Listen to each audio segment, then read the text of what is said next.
દરેક વિદ્યાર્થી મિત્રોનું યુનિક એકેડમીમાં હાર્દિક સ્વાગત છે. ફરી એકવાર આપણે આજે પરીક્ષામાં પૂછાયેલા ક્વેશ્ચન સાથે ફરી સોલ્વ કરશું. બરાબર. સ્ટુડન્ટ વિદ્યાર્થી મિત્રો, આપણે લાસ્ટ પણ ઘણા બધા રિઝનિંગના અને મેથના ક્વેશ્ચન વિડીયોમાં જોયા છે, સોલ્વ પણ કરી રહ્યા છે. અને અવારનવાર આપણા હવે તો સીસી એક્ઝામની પણ ટેન્ટેટિવ ડેટ 15 માર્ચ ડિક્લેર કરી છે. બરાબર. તો આપણી પાસે હવે બહુ ટાઈમ પણ નથી અને કોન્સ્ટેબલ, પીએસઆઈ કે પછી ઓડિટરની હોય કે પછી હમણાં જે સીસીને આવી રહી છે, દરેકમાં રિઝનિંગનો ટૉપિક હોય જ છે. તો આપણે એ પ્રમાણે તૈયારી કરીએ કે જેથી કરીને આપણને કમ્પ્લીટલી પ્રિપરેશન એક્ઝામ સુધી થઈ જાય અને આપણે મેરિટમાં આવવા માટે આપણે રિઝનિંગને સ્કીપ ના કરવું પડે. બરાબર. ચલો હવે આપણે સ્ટાર્ટ કરીએ.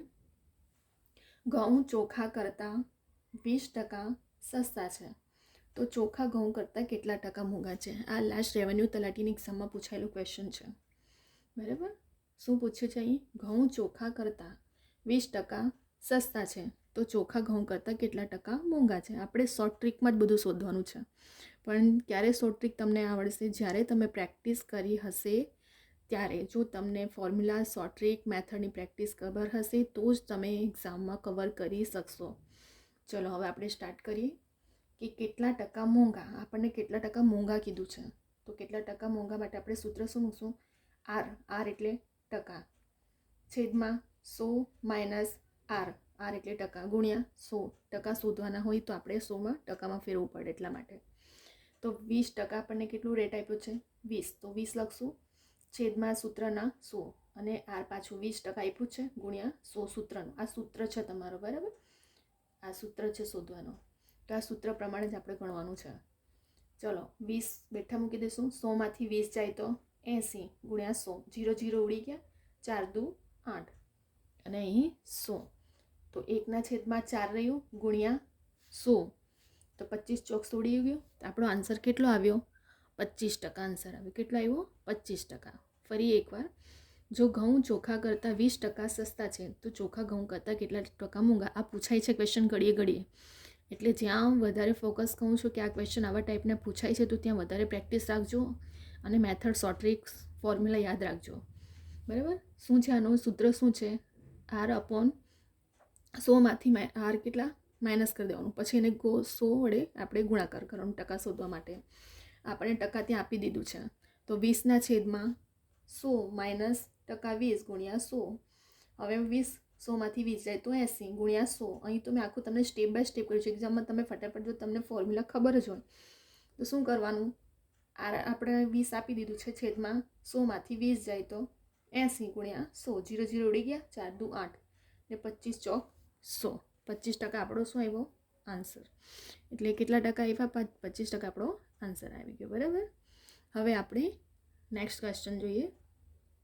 આ પણ લાસ્ટ રેવન્યુ તલાટી 2016માં એક્ઝામમાં પૂછાયેલો છે ક્વેશ્ચન. 10,000 રૂપિયાનું 12% લેખે 1 વર્ષનું ચક્રવૃદ્ધિ વ્યાજે રકમ શું થાય? અને અહીં બાજુમાં મેન્શન કર્યું છે કે વ્યાજ દર મહિને ઉમેરવું. ચલો હવે આપણે આને પણ આપણે શોર્ટ ટ્રીકમાં જ ગણવાનું છે. જ્યારે વ્યાજ દરમાં અહીંયા પહેલાં જ લખી દીધું છે, તમને આખું ડિસ્ક્રિપ્શન રીતે એટલે કમ્પ્લીટલી લખી દઉં છું કે જેથી કરીને તમને પ્રોબ્લેમ ન થાય, અને સ્ટેપ બાય સ્ટેપ અહીંયા સમજાવ્યું છે. જ્યારે વ્યાજ દર મહિને કેટલા દર 6 મહિને ગણવાનું હોય તો શું કરવાનું? ટકા અડધા કરી 1 વર્ષને બદલે આપણે 2 વર્ષનું શોધવાનું. જો હમણાં ગણીશ ને એટલે તો તમને સમજ પડશે. ચલો 2 વર્ષ, અહીં કેટલા 1 વર્ષનું છે, તો આપણે પહેલાં 2 વર્ષનું અહીં મેં લખી દીધું છે કે 1 વર્ષના બદલે 2 વર્ષનું. તો 2:1 રેશિયો બની જશે. ચલો પહેલાં સ્ટાર્ટ કરીએ. 10,000 ટકા કેટલા? 12% અને 6 મહિને ઉમેરવાનું છે એટલે એને અડધા કરી દીધા. તો 6 છેદમાં 100. 0 0 ઉડી ગયું. 100 ને 6 વડે ગુણાકાર કરશો તો કેટલા આવશે? 600 ગુણ્યા 2. 100 ગુણ્યા 6, કેમ કે 2 વર્ષનું પહેલાં રેશિયો કરવાના છે, બીજા વર્ષનું પહેલાં ગણીએ આપણે. તો 600 ગુણ્યા 2 એટલે 1200 આવ્યા. આ પહેલાં 2નું રેશિયો લીધું એટલા માટે. હવે 600 જે મળ્યું, હવે 1 વર્ષનું ગણીએ તો 600 ગુણ્યા 6% છેદમાં 100. 0 0 ઉડી ગયા. 6 6 36 ને બીજો 1નો તો ગુણ્યા 1 વર્ષ, તો 36 મળ્યું. તો 1200 પ્લસ 36 એટલે 1236 આપણું આવી ગયું. બરાબર. આઈ આવ્યો આપણો. હવે એ બરાબર સૂત્ર શું છે? પી પ્લસ આઈ, મુદ્દલના અને ઇન્ટરેસ્ટનો. તો 10,000 આપણી પાસે છે જ મુદ્દલ, અને એમાં આઈ ઇન્ટરેસ્ટનો આપણે ઉમેર્યો 1236. બરાબર. તો 10,000માં 1236 ઉમેરશું તો જવાબ આવી ગયો આપણો 11,236. બરાબર. ફરી એકવાર આપણે રિપીટ કરીએ રિવિઝન. જો તમને અહીં દર 6 મહિને કીધું છે કે વ્યાજ દર મહિને ઉમેરવાનું છે, બરાબર, તો આપણે શું કરવાનું, દર 6 મહિને છે, સોરી અહીંયા વ્યાજ દર મહિને ઉમેરવાનું છે, તો આપણે 6 મહિને છે ત્યાં મેન્શન કર્યું છે, અહીંયા 6 મહિનાનું છે, બરાબર. તો જ્યારે વ્યાજ દર 6 મહિને ગણવાનું હોય તો ટકા પહેલાં શું કરી દેવાનું, અડધા કરી દેવાનું, અને 1 વર્ષને બદલે આપણે 2 વર્ષનું ગણવાનું. તો સૌથી પહેલાં આપણે શું કરશું, 2 વર્ષનું એટલે 2/1, બરાબર, બીજા વર્ષનું અને પ્રથમ વર્ષનું. મુદ્દલ આપણને આપી દીધું છે, ટકા બી આપી દીધું છે, તો પહેલાં 6 મહિનાનું ગણીએ. ચલો 10,000 ગુણ્યા 12% કેટલા, અડધા 6, છેદમાં 100, 0 ઉડી ગયું, તો 100 ને 6 વડે ગુણાકાર કરશું તો 600 ગુણ્યા બીજા વર્ષનું એટલે 2, 600 ગુણ્યા 2 કરશું તો 1200 આવશે. હવે બીજા પહેલા વર્ષનું ગણો તો 600 ગુણ્યા ટકાના 6, છેદમાં 100, 0 ઉડી ગયા, 6 એ 6 36 ને આ 1 એટલે ગુણાકાર 1, 36 × 36 ને આ બે રકમનો સરળ કરશો એટલે 1236 આપણું ચક્રવૃદ્ધિ વ્યાજ રકમ થાય. હવે પરંતુ આપણે રકમ શું થાય તે ફાઇનલી ગણવાની છે, તો આપણે શું કરશું, મુદ્દલ 10,000 તો છે જ, અને એમાં પાછા 1236 આવ્યા આપણા, તો 10,000 + 1236 એટલે 11,236 તમારો એ ફાઇનલ આન્સર છે, બરાબર. અહીં આપણને આ પાછલા 2006, 8 અને 12માં, બરાબર, રહેવાની તલાટી અને બિનસચિવાલયની એક્ઝામમાં પૂછાયેલો ક્વેશ્ચન છે, એટલે તમે વધારે ફોકસ કરજો કે કયા પ્રકારના કયા ટાઈપના ક્વેશ્ચન પૂછાય છે, જેથી તમારી મેથડ પણ એ પ્રમાણે ગણવાની હોવી જોઈએ, જેથી કરીને તમને સમજ પડે. અને જો ટ્રીક હશે, જો તમને આવો ફોર્મ્યુલા ખબર હશે તો ફટાફટ તમે ગણી શકો છો. 20% સસ્તા તો 100 માઇનસ ડાયરેક્ટલી આપણે એક્ઝામમાં શું કરવાનું, અહીં મેં સૂત્ર લખીને બધું સમજાવ્યું છે તમને.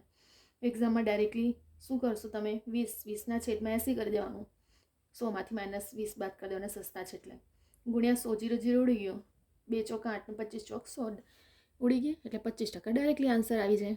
આમાં પણ આપણે એ રીતે જ કરવાનું કે આપણને મુદ્દલ આપી દીધું છે, 6 મહિને કીધું છે કે ઉમેરવાનું છે દર મહિને, તો 6 મહિના પર 2/1નું પહેલાં અડધા ટકા કરી દેવાના, તો 10,000 પર 6% અડધા કર્યા તો જવાબ કેટલો આવ્યો, 600 ગુણ્યા 2 વર્ષનું એટલે 1200, એનો અડધા કર્યા તો 36 પર 1 વર્ષનું એટલે 1236 આવી ગયું, એને મુદ્દલમાં ઉમેરી દો, બરાબર.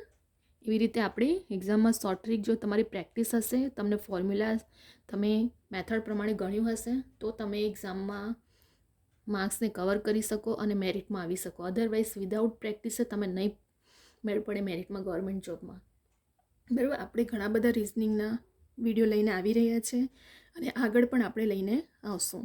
તમે મારા વિડીયો જોતા રહેજો. જો તમને ગમે તો લાઈક, શેર, સબસ્ક્રાઈબ કરો અને બીજા બધા વિદ્યાર્થી મિત્રોને પણ શેર કરો, જેથી કરીને દરેક વિદ્યાર્થી મિત્રો સુધી આ વિડીયો પહોંચે અને દરેક વિદ્યાર્થીઓને પણ હેલ્પ મળે, બરાબર. હવે આપણે નેક્સ્ટ વિડીયો લઈને આવશું.